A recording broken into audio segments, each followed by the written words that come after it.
Hey everybody, welcome to another DW Plays video. This time I'm taking a look at, as you can see here, Dragon Ruins 2. This is the sequel to the game I took a look at last week, the original Dragon Ruins. The original Dragon Ruins was kind of a game jam title that was made by Graverobber Foundation. They're kind of known for dungeon crawlers, stuff like the Suggestive. But Dragon Ruins was just kind of a game jam title. It was more like an auto battle kind of thing. Extremely simplistic to the point where it wasn't even something I could really do an MTO on. Dragon Ruins 2 is a more advanced game, so there is a bit more to talk about, but it's very similar in the general gameplay style, so I feel like doing an MTO or a review doesn't really make a whole lot of sense for this one, but a DW Plays video works just fine for it. So we're actually going to go ahead and just hop in here. I should note, this game came out last year, in January. As I'm recording this video, it is officially about 5 or so days from the anniversary of this game's release. So, hasn't been out that long. However, I should note that it is also twice the price of the original Dragon Ruins. Dragon Ruins is $5, Dragon Ruins 2 is $10. There is also a standalone expansion on the way, which I might take a look at eventually. We'll see. That said, Dragon Ruins 2 is a more advanced game in several ways. So we're going to go ahead and just open up the party here. And you can see we have status, formation, edit party, and monster records. So status. First thing you might notice is that this character has a name as opposed to just being Knight. This is Albert. You can't change the name, but the characters all have names now, which is nice, don't get me wrong. Another thing, you can notice that there's a short sword in this equipment slot here, and there's ringmail in this equipment slot here. You can upgrade their equipment and equip new items, and you can find items scattered around in the dungeons, and sometimes they will be improvements over the things that they currently have, and you can equip them. You can also equip accessories, which will give them additional bonuses. I'll show you here in a moment. And you'll see here down here, check skills. So Albert has damage conversion, which means that when he takes damage, it fills up the United Attack gauge. That's something that we'll talk about here in a minute. Now, Gert here is a dwarf. We still got the weapon, the armor, and now we have one accessory slot actually full with a wing amulet, which boosts agility and gives him some stun resistance, which is nice. And then, of course, we have Warren here. If I remember correctly, he is a cleric.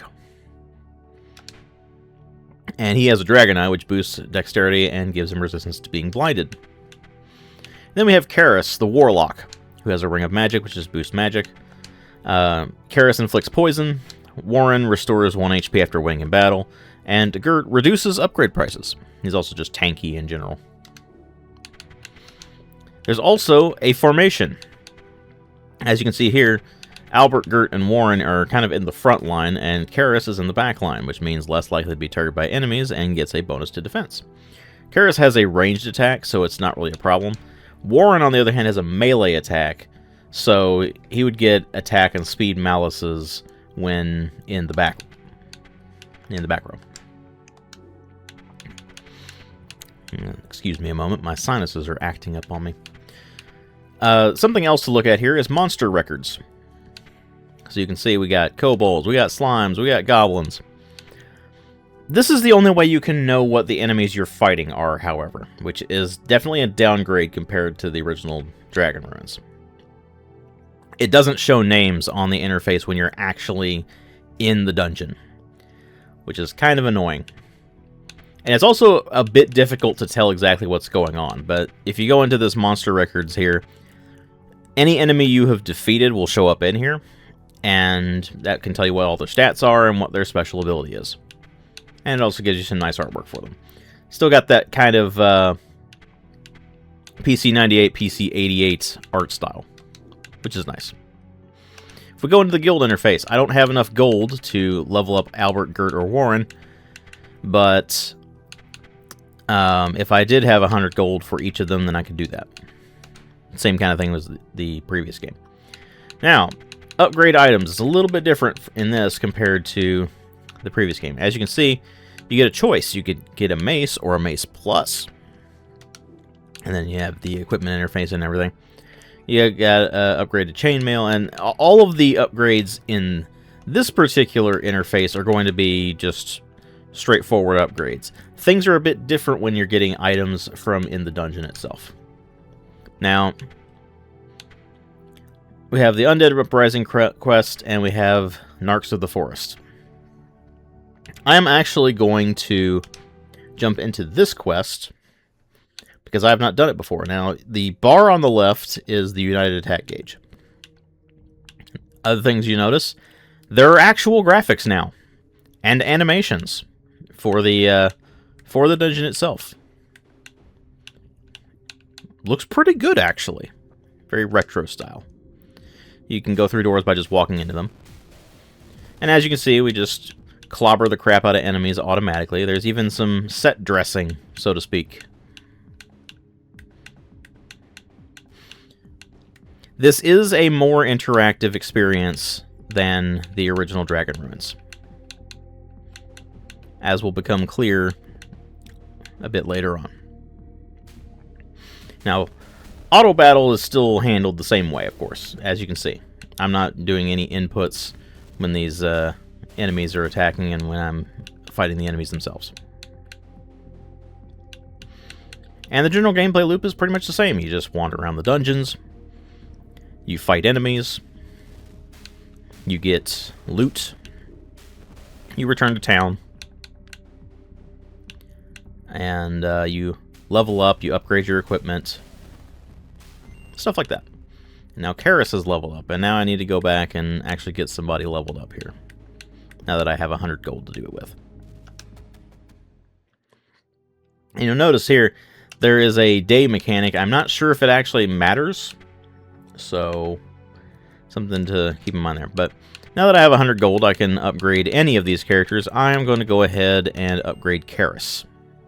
So as you can see, bumps up all the stats. And now I get to select a new skill. Apparently when you hit level 5, you get to select new skills.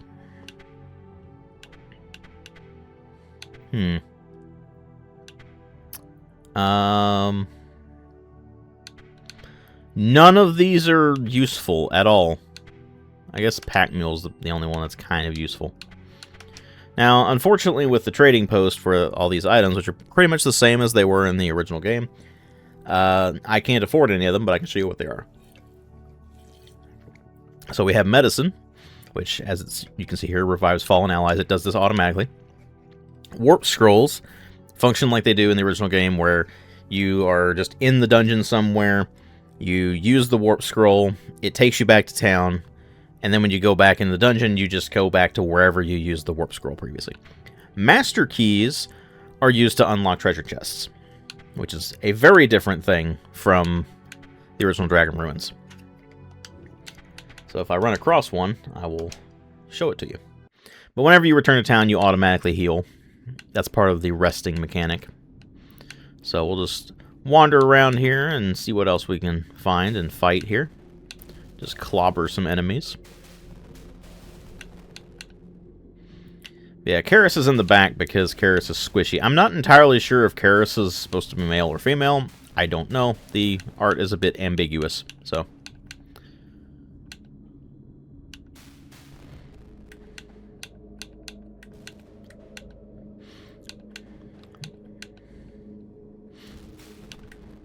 And it's not like the game has any kind of note in the interface explaining it, so...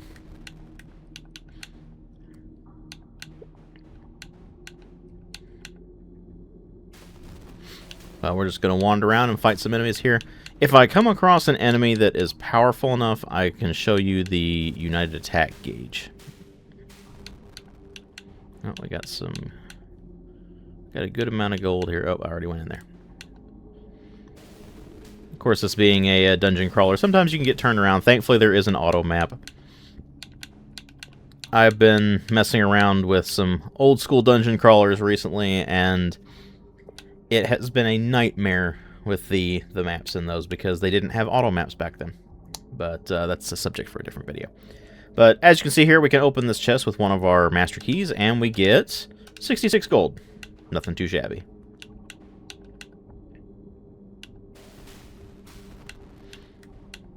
Now, we do have some medicine, so I'm not horribly worried here about... Okay, Master Key, we found some more gold. Okay. I think it's a good time to head back to town here, and then rest up, get some level ups in, and then we'll go from there. Like I said, I want to go ahead and show you the United Attack gauge here, if I can get a chance to do it. Alright, so we're just going to go ahead and level up everybody here. Let's see.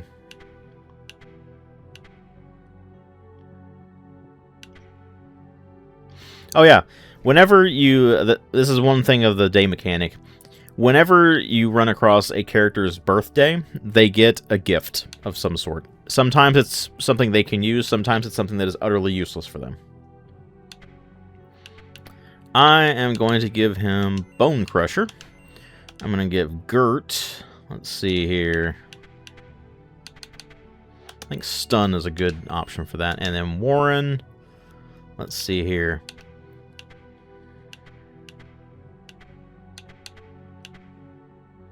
Let's just do a speed debuff. Debuffs seem like a good idea to me. Alright, we're going to go ahead and grab another Master Key, and then we're going to head right back in. There does not seem to be any kind of time limit for any of the quests or anything like that. You just complete them when you can. Now, the blue bar at the bottom of the interface there for all the different characters is their experience, by the way.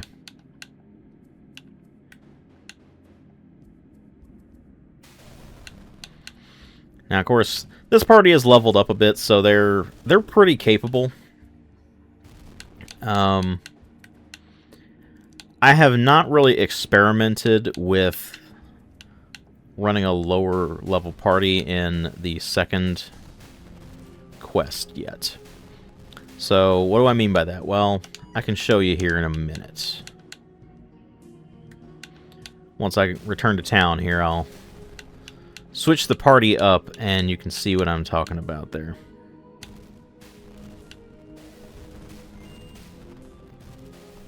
Oh, Karis can level up again. Let's see here. Okay.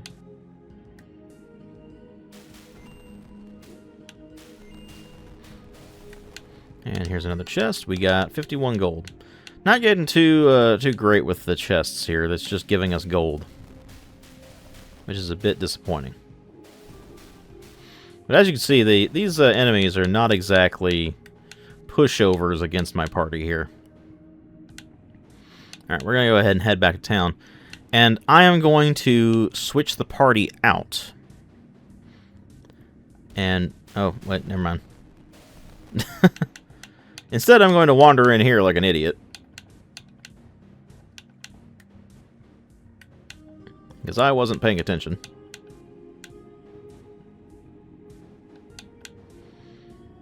There we go. So we rested for 24 days. Now, as you can see, we can swap out the party at any time with any one of these characters. So I think we're going to try that. Just to see what we got going on here. Let's see here. Physical magic defense. We'll get Tobias here. There is an ape, apparently. Let's see. Let's see. We'll get Marcus the General. We will get... I think I have a Ranger, don't I? Was it... who was it? I think it was... it might have been Iris that I got a bow for. And then we got Justina here. So formation, you're going to be in the back row. Okay. Now, I don't know if this will work. So, I finished this first quest here. It was to take down a goblin shaman. I don't know if the levels of the enemies stay the same when you venture back in, because you can see the map for this is already filled in. I don't know, but it'll be interesting to find out. But this is now full of undead instead of, and I've already mostly cleared it out, honestly.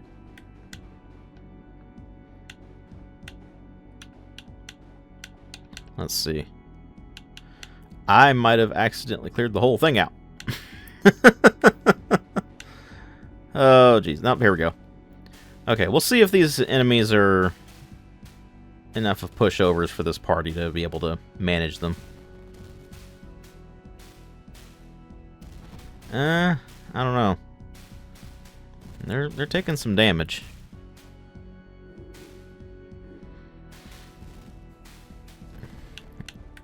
Alright.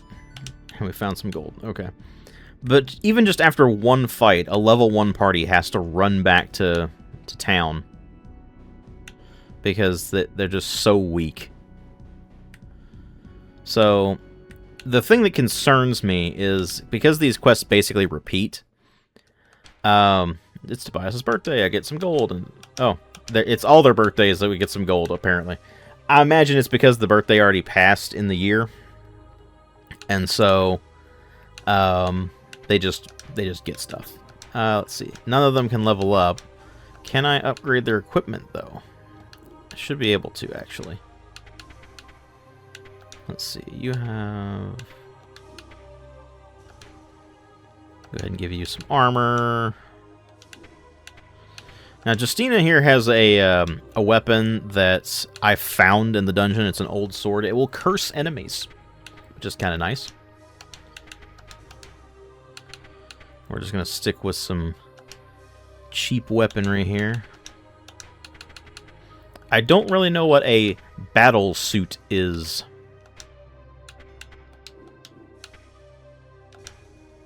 Okay, let's see what I got here. Let's go ahead and buy a key, and we'll head back into the dungeon. And we'll see if we can get these characters leveled up here.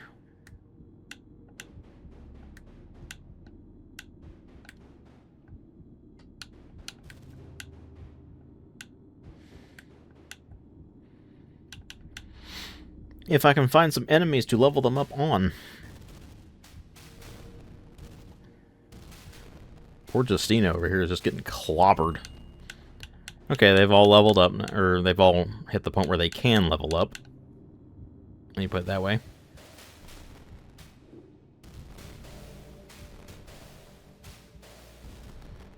Oof. Yeah, they are having a hard time here.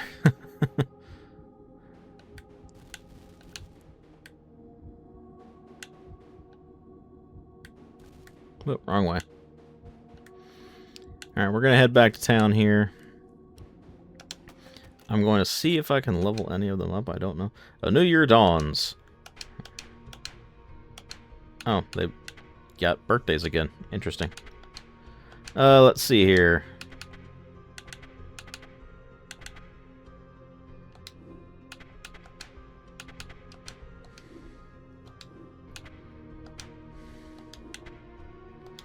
Okay.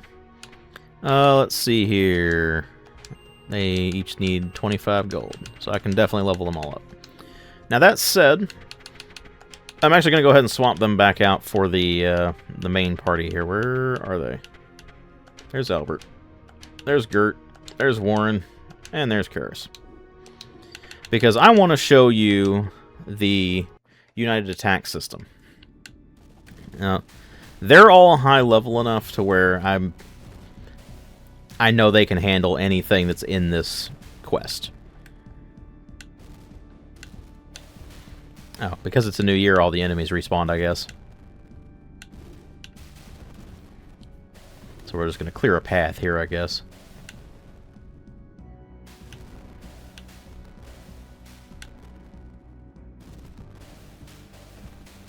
And I forgot to put Karis in the back row again.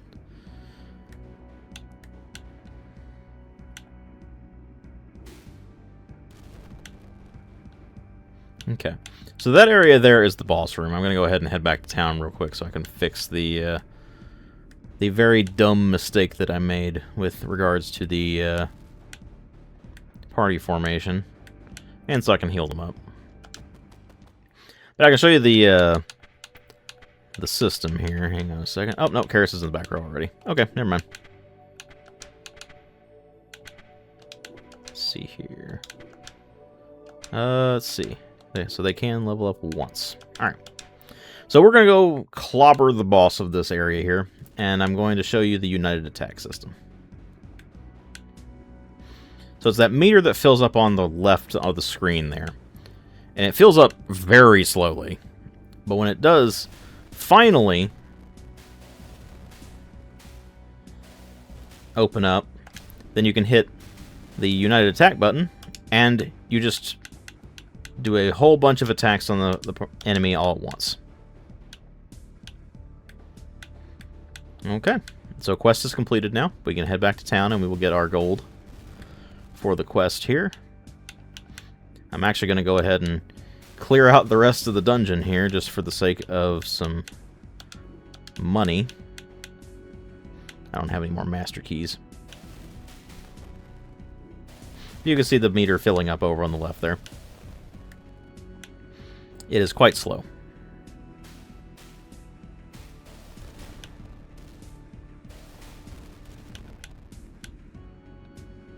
But when we return back to town, the quest will be completed. And then I assume it's going to give me another one in the same spot. So you'll be able to see that here. Oh. Poor Albert got clobbered over here. Alright. I think it's time to head back.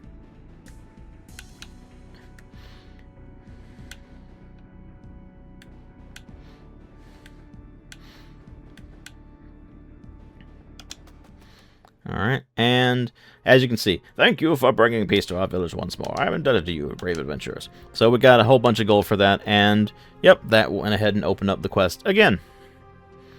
So you go back into the same crypt over and over and over again. Go ahead and level these guys up. But I think that gives you a pretty good idea of what you're dealing with in terms of Dragon Ruins 2. It's a very simple, straightforward game, although it is definitely a more advanced game than its predecessor. There is more you can do. There's more mechanics. Obviously, the characters have names now, which was a deal breaker for some people. But it's not all that clear what's going on during battles because they are auto-calced. And it's not all that clear what the enemies are until you've had a chance to go back to town and look at the monster records and figure out what they are, because they're not named anymore. Or I shouldn't say that they're named. They weren't named in the original game, but they had a nameplate showing what kind of monster it was. And they don't have that in Dragon Ruins 2. But that gives you a pretty good idea of what you're dealing with as far as Dragon Ruins 2 goes. If it seems like something you might be interested in, links in the video description box to the Steam page. I would recommend, if you're going to pick it up, wait for it to go on sale, because, again, it's twice the price of the original Dragon Ruins, and it's not that much more advanced of a game, so I don't know if it would be something that I would recommend at its full price, even though that is only $10. Considering that there are just so many other dungeon crawlers out there you can get for pretty much the same price that are much more advanced and have, well, actual gameplay. So that is something to keep in mind. And if you're looking for something that has more actual gameplay mechanics, there are other games that Graverobber Foundation has made that fit that bill. Stuff like Duskgeister Schiff and the rest of the Geister series. Demon Lord Reincarnation has a bit more gameplay than this. But that one's a subject for a different video as well, because that thing's weird. But anyway, these are very simple, very straightforward games. They got some nice artwork, that retro art style to them. Soundtrack's kind of nice, but I don't know about full price. Maybe wait for a sale on them if they seem like something that's up your alley. At any rate, thank you all very much for watching. Hope you all enjoyed the video, and I will see you all in the next one.